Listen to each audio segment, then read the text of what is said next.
তো ব্রুডিং এই শব্দটা আমাদের কাছে অনেক বেশি পরিচিত। তো অ্যাকচুয়ালি ব্রুডিং এর অর্থ কী? আমরা ব্রুডিং এটাকে কিভাবে ব্যাখ্যা করব বা কি ব্রুডিংটাই আসলে কি? তো জানার জন্য আমরা যেটা মনে করে থাকি যে ব্রুডিং হচ্ছে যে আপনার বাচ্চাদেরকে সঠিক ব্যবস্থাপনা দেওয়া, যেখানে আলো, বাতাস এবং তাপ নিয়ন্ত্রিত করা যায়। আপনি আপনার মতো করে বাচ্চাগুলোকে তাপ দিতে পারবেন, বাচ্চাগুলোর মধ্যে যেন ন্যাচারাল আবহাওয়ার যাতায়াতের একটা ব্যবস্থা থাকে এবং পর্যাপ্ত পরিমাণে সূর্যের ব্যবস্থা হলে অনেক ভালো। তো ওভারঅল এই ব্যবস্থাপনাটাই হচ্ছে ব্রুডিং প্রসেস। তো এই ব্রুডিং প্রসেসের মধ্যে আপনাকে কি কি রাখতে হবে, কি রাখা বাঞ্ছনীয়, এই ব্রুডিংটা আমরা অনেকেই অনেকভাবেই করে থাকি। আমি যদিও খোলা জায়গাতে করছি, এই বাল্বগুলোকে টাঙ্গিয়ে টাঙ্গিয়ে। অনেকেই আছে ওপরে স্টিলনেস কিংবা প্লানশিটের একটা বক্স করে, আবার অনেকেই আমার মতো ফাঁকা করে রাখে। তো অনেকেই আবার প্লানশিট দিয়ে ঘেরিয়ে বাচ্চাগুলোকে তাপ দেওয়ার চেষ্টা করে। মুদ্রা কথা হলো যে আপনাকে ব্রুডিং করতে হবে যেখানে তাপের ব্যবস্থাপনাটা অ্যাকুরেট হবে। এই অ্যাকুরেট যদি আপনি তাকে না দেন, তাহলে কিন্তু জন্মের পরে যে মুরগির বাচ্চাগুলা সারভাইভ করার জন্য যে পরিমাণ তাপের প্রয়োজন হয়, যেহেতু কোনো মুরগি তো তাদেরকে বাচ্চা যে তোলে সেটা তো হয় না, তাই না? আমরা কৃত্রিমভাবে এই বাচ্চাগুলোকে বের করে আনি। তো এর জন্য তার কিছু তাপের প্রয়োজন পড়ে। সেই তাপটা অ্যাকচুয়ালি কত ডিগ্রি হতে পারে? আমি যদি তাপের পরিমাণটা অনেক বেশি দিই, তাহলে সে অতিরিক্ত তাপের কারণে তার কিন্তু তৃষ্ণা লাগবে, এবং যখনই তৃষ্ণা লাগবে সে কিন্তু সাথে সাথে গিয়ে পানি খাবে। আর যখনই পানি খাবে তখনই কিন্তু তাপের কারণে সে পানি খাইলো, এই জন্য তার ঠান্ডা লাগার প্রবণতাটা ব্যাপক বাড়বে। এই জন্য তার পায়খানাও হতে পারে, ডায়রিয়াও হতে পারে, কিংবা ঠান্ডাতে তার নিউমোনিয়াও হতে পারে। তো আসলে আমরা কি ব্যবস্থাপনা করব, কতটুকু তাপ দেওয়া প্রয়োজন? তো ব্রুডিংয়ের সর্বোচ্চ তাপের সিস্টেম হলো 95 ডিগ্রি ফারেনহাইট। এইটাকে আমরা যদি সেলসিয়াসে কনভার্ট করি তাহলে 35 ডিগ্রি সেলসিয়াস এইটা হবে। এইটা আপনি যখন একটা ঘরে আপনি 4টা বা 6টা আপনি যখন বাল্ব দিবেন, সেই 4টা বা 6টা বাল্ব কতটুকু উঁচুতে থাকতে হবে এটাও একটা বোঝার বিষয়। আপনি যেই জায়গাতে বা যত নিচুতে রাখবেন সেখানে আপনি থার্মোমিটার দিয়ে দেখবেন যেন 95 ডিগ্রি ফারেনহাইট হয় এবং 31 ডিগ্রি সেলসিয়াস হয়, সেই জায়গাতে আপনি বাল্বটা রাখার চেষ্টা করবেন। এটা হলো উৎকৃষ্ট। আমরা আনুমানিকভাবে যদি হিসাব করি তাহলে মুঠো হাত এই উঁচুতে আমরা জিনিসটাকে রাখতে পারি। আর আপনি পর্যায়ক্রমিকভাবে এটা 72 ঘন্টা এই মানে তাপটা আপনি ওই জায়গাতে রাখার চেষ্টা করবেন। এতে করে তার যে তাপের যে ধারণ ক্ষমতা সে কিন্তু পূর্ণমাত্রায় পাবে। দ্বিতীয় হিসাব হলো 3 দিন পরে আপনি পর্যায়ক্রমিকভাবে সেই তাপমাত্রা 5 ডিগ্রি ফারেনহাইট অর্থাৎ 2.5 ডিগ্রি সেলসিয়াস করে করে কমাতে হবে, এবং সর্বসাকুল্যে সেটা গিয়ে দাঁড়াবে আপনার 31 ডিগ্রি সেলসিয়াস, যেইটা হয়তো 94 বা 95 ডিগ্রি তো ছিল, সেটা হয়তো 90 ডিগ্রির ফারেনহাইটের কাছাকাছি বা তার একটু নিচে হতে পারে। তো এই তো হলো তাপের ব্যবস্থাপনা। অনেকেই আছেন যারা মুরগির বাচ্চাকে চারিদিকে ঘিরে রেখে প্লানশিট দিয়ে তার নিচে কাগজ ব্যবহার করেন। এটা ঠিক আছে, কাগজও ব্যবহার করা যায়, কিন্তু কাগজে যে পায়খানা করবে আপনি তো সেইখানে খাবার ছিটিয়ে রাখলেন, তাই না? তাহলে ওই পায়খানা ওই খাবার আবার সে ইনটেক করবে ভিতরে, এবং তার মধ্যে গু যাওয়ার সম্ভাবনা ব্যাপক। এতে করে তার যে মানে কি বলবো পায়খানা হওয়ার প্রবণতা, সে পায়খানা করতে লাগবে এবং ঠান্ডা লাগতে লাগবে, সে খাবার দাবার ঠিক মতো খাবে না, সে ওষুধপত্র তার মধ্যে বেশি যাবে। এতে করে তার যে মানে নিউমোনিয়া হওয়ার চান্স সেটা কিন্তু থাকবেই, বা আদার্স কোনো সমস্যা তার মধ্যে হতে পারে।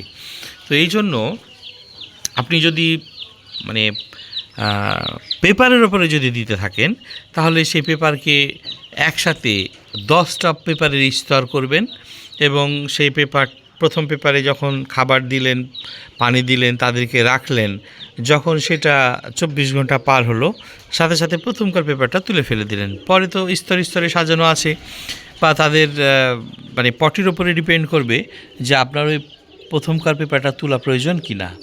এভাবে আপনি কিন্তু প্রতিদিন একবার বা দুইবার আপনি ওই পেপারটাকে পরিবর্তন করতে থাকলেন। এটা একটা করা যেতে পারে। আবার দ্বিতীয়, আমার মতো যে কাঠের তুষ বা গুঁড়া, বা যেটা ধানের তুষ বলি আমরা, ধানের গুঁড়া বলি, সেটাও কিন্তু আপনি এখানে ফেলতে পারেন। এতে করে হবে কি, তার যে চলাচলের যে মানে স্বাচ্ছন্দ্যবোধ, সেটা কিন্তু থাকবে। আমরা অনেকেই যারা পুকুরে বা নদীতে গোসল করতে যাই, যদি পায়ের নিচে দেখেন যে কি বাজে অবস্থা, বিশ্রী কাদার উপরে পা পড়ে, আপনি কিন্তু গোসলে অনিচ্ছা প্রকাশ করবেন, আপনার ভালো লাগবে না। যদি আপনি নদীতে গোসল করার মতো বালির নিচে আপনি পা থন এবং পাটা অনেক মসৃণ এবং শক্তপোক্ত জায়গাতে আপনি দাঁড়িয়ে গোসল করছেন, আপনার গোসলটা অনেক স্বাচ্ছন্দ্যময় এবং আনন্দদায়ক হবে। ঠিক তেমনই যদি গুহের ওপরে তারা চলাচল করে, তাহলে কিন্তু তাদের যে সামনের যে পথ চলা, সেটা কিন্তু আসলে ওভাবে হবে না। তারা প্রাণজঞ্জল থাকবে না, চুসফুস থাকবে না। চুসফুস থাকার জন্য আসলে তাদের যে পটি ব্যবস্থাপনা, সেটাকে আপনাকে মাথায় রেখে আপনাকে তুষ বা কাঠের গুঁড়া বলেন, এইটা সেই পরিমাণে দিতে হবে। আবার অনেকে আছেন যারা বেশি পরিমাণে তুষ দিয়ে দেন, যখন কোনো একটা হালকা পাতলা তারা দৌড়ঝাঁপ করে কিংবা বাতাস হয়তো বাইরে থেকে ভিতরে ঢুকলো, সে বাতাসের কারণে পুরা তুষ খাবারের মধ্যে এবং পানির মধ্যে ঢুকে গেল। এমনটি হলে কিন্তু আরেক বিপদ। তো প্রাথমিক অবস্থায় আপনি দেখেন, আমি যেরকম খুব কম মানে দিয়ে রাখছি, হ্যাঁ, আমি কিন্তু কম মানে দিয়ে রাখছি। এই কম দিতে হবে যেন তার যে পটি, সেটা যেন শুকে যায় এবং খাবারটাও যেন সে টুকরে টুকরে খেতে পারে। তো এইটা হচ্ছে মানে আপনার ব্রুডিংয়ের ফার্স্ট স্টেপ। এরপরে আসেন পানির ব্যাপারে। আপনি তাকে কি করবেন? পানির ব্যবস্থাপনা দিনের ভিতরে 4 বার করে তাদের পানি পরিবর্তন করতে হবে এবং পানি হতে হবে স্বচ্ছ, আর্সেনিক মুক্ত এবং আয়রন মুক্ত। অনেকেই আছেন অনেক জেলাতে যারা মানে যাদের পানিতে আয়রন রয়েছে এবং আর্সেনিকও রয়েছে। তো এই ক্ষেত্রে আপনি আর্সেনিকটা তো ধরতে পারবেন না খালি চোখে, কিন্তু আয়রনটা তো ধরতে পারবেন। তাহলে আপনি কি করবেন? সবচাইতে উৎকৃষ্ট বিষয় হলো যে আপনি এখানে বড় একটা ইনভেস্ট করছেন। এই বড় ইনভেস্টে আপনি অবশ্যই ফিল্টারের ব্যাপারটা ভাবতে পারছেন না। তবে বাচ্চা অবস্থায় যদি আপনি ফিল্টার করা পানি তাদেরকে মানে খাওয়াতে পারেন, তাহলে কিন্তু অনেক ভালো। কারণ অসুখ বিসুখ বাচ্চা অবস্থায় বেশি হয়, আর বাচ্চা অবস্থায় বেশি হলে যদি তার মরার রেশিও যদি বেড়ে যায়, তাহলে এই বাচ্চাগুলো আপনি কিছু করতে পারবেন না। দেখতে হবে তার মরণ যন্ত্রণা, তাই না? আর যদি আপনি এটা ভালো করেন, বড় অবস্থায় যদি হয়, তাহলে কিন্তু আপনি হাফ কেজি ওজনের হয়ে গেল, তখন আপনি কিন্তু বাজারজাত করতে পারবেন। এক্ষেত্রে আপনার উপর ভাবনা যে আপনি কি অবস্থায় তাদেরকে পালন করবেন। তবে পানির ব্যবস্থাপনাটা খুবই গুরুত্বপূর্ণ। এটা আপনি সময় পরিবর্তন হতে থাকবে এবং আপনি সেটা করবেন। এবং পানির মধ্যে যে ব্রুডিং চলাকালীন যে 7 দিন, আপনি এই 7 দিন মানে প্রথম ভ্যাকসিনের আগা পর্যন্ত আপনি তাকে পর্যাপ্ত পরিমাণে যে ওষুধপত্রগুলো থাকে ব্রুডিংয়ের সময়, সেইটা কিন্তু আপনি ঠিকঠাক পরিবেশন করবেন। যেমন ওষুধ হতে পারে মানে রেনামক্স, মানে অ্যামক্সিসিলিন গ্রুপের, তারপরে আপনার আরও যে ওষুধগুলো দেয় WHO বলেন, লাইসোভিড বলেন, তারপরে জিঙ্ক বলেন যদি পায়খানা টায়খানা সমস্যা হয়, এর এক এক জায়গাতে এক এক রকম ওষুধ দেয়, তারপরে শেফা 1 এগুলা। তো আপনি এগুলা কখন কোনটা ব্যবহার করতে হয়, এটা আপনি যার কাছ থেকে নেবেন বা রেজিস্টার্ড ডাক্তারের পরামর্শ নিয়ে আপনি কিন্তু সেটা দিতে থাকবেন।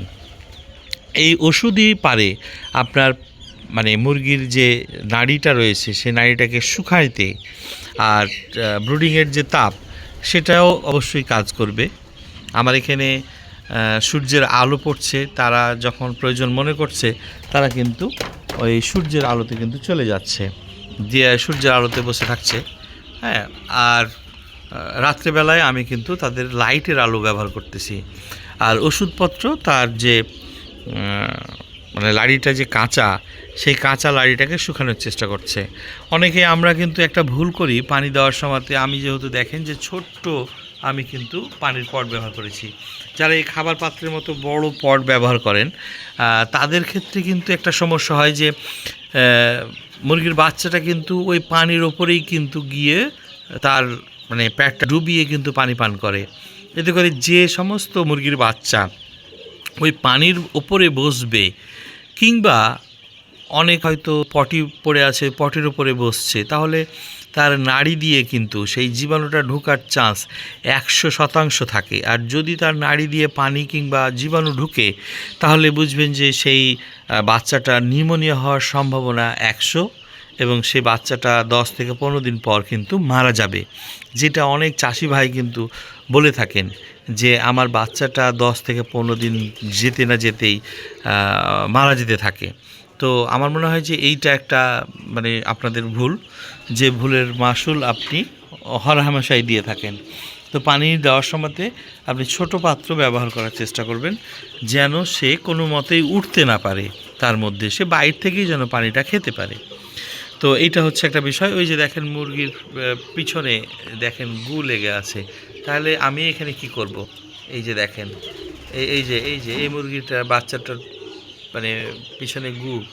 তো এইটা হলো বিষয় যে এই যখনই আপনি একটা বা দুইটার মধ্যে দেখবেন, তখনই আপনি তাকে জিঙ্ক খাওয়াতে শুরু করবেন। জিঙ্ক জানেন তার জন্য অনেক কাজ করে, 2+টাও ভালো কাজ করে। তারপরে আপনি চাইলে আপনি ইলেকট্রোলাইট ব্যবহার করতে পারেন দুপুরবেলা। এটা আসলে দুইটা কারণে হয়, যে সঠিক পরিমাণে আপনি তাকে ওষুধ প্রোভাইড করছেন না, আবার আরেকটা হতে পারে যে আপনি তাকে অতিরিক্ত ওষুধ মানে ওভারডোজ দিচ্ছেন। তবে মনে রাখবেন যে অতিরিক্ত যদি মাত্রায় হয়তো আপনি ওষুধ যদি খাওয়ান, যে হ্যাঁ বেশি করে খাওয়ালে হয়তো খুব দ্রুত কাজ করবে, এই সম্ভাবনা কিন্তু একেবারেই ভুল, নিতান্তই বোকামি। যেটা গায়ে যে মাত্রা দেওয়া থাকে, ধরেন যে 4 লিটার পানিতে 1 মিলিগ্রাম দেওয়ার কথা বলছে, তাহলে কিন্তু ওই 1 মিলিগ্রামটাই হচ্ছে কার্যকর। আপনি 1 মিলিগ্রামের হয়তো অল্প 1 চিমটি বেশি আপনি যখনই দিবেন, তখনই ওটা ওভারডোজের কাছাকাছি হয়তো মানে চলে যাবে। তো এটা পরিহার করবেন অল্পতেই, মানে যেটা নিয়ম সেই নিয়মেই যদি আপনি ওষুধ দিতে থাকেন, তাহলেই কাজটা কিন্তু বেশি করবে। এটা কিন্তু অ্যাকচুয়ালি মানে ফ্যাক্ট। আমরা আসলে আমাদের ভ্রান্ত ধারণার কারণে কিন্তু এটা ভুল করে থাকি। তো আশা করি আপনারা মনে হয় এই ভিডিওর মাধ্যমে কিছুটা হলেও উপকার পাবেন, এবং আপনাদের মুরগির বাচ্চাগুলোকে সঠিকভাবে আপনি ব্রুডিং করার ব্যবস্থা করবেন। এবং আলো যাতায়াতের ব্যবস্থা, আলো বাতাসের একটা ব্যবস্থা যেটা বলছিলাম আপনার জায়গাতে থাকতে হবে। কারণ এখানে যখন আপনি বদ্ধ ঘরে রাখবেন বা বদ্ধ করে থাকবে, তখন কিন্তু সেখানে ফসফিন বা অ্যামোনিয়া গ্যাসের যে সম্ভাবনা, সেটা কিন্তু মাত্রাতিরিক্ত বেড়ে যাবে। আর সেটার কারণেই মূলত তাদের অসুখ বিসুখ। এবং যখন আপনার আলো চলাচলের ব্যবস্থাপনা, রৌদ্র যদি আপনার মানে ফার্মে পড়ে, তাহলে কিন্তু আপনার ফার্মটা অনেক ভালো এবং হেলদি থাকবে বাচ্চাদের জন্য। আশা করি এই সম্ভাবনাগুলো আপনি মাথায় রেখে আপনি আপনার স্বপ্নকে লালিত করবেন, পালন করবেন, এই প্রত্যাশায় শেষ করছি। আল্লাহ হাফেজ।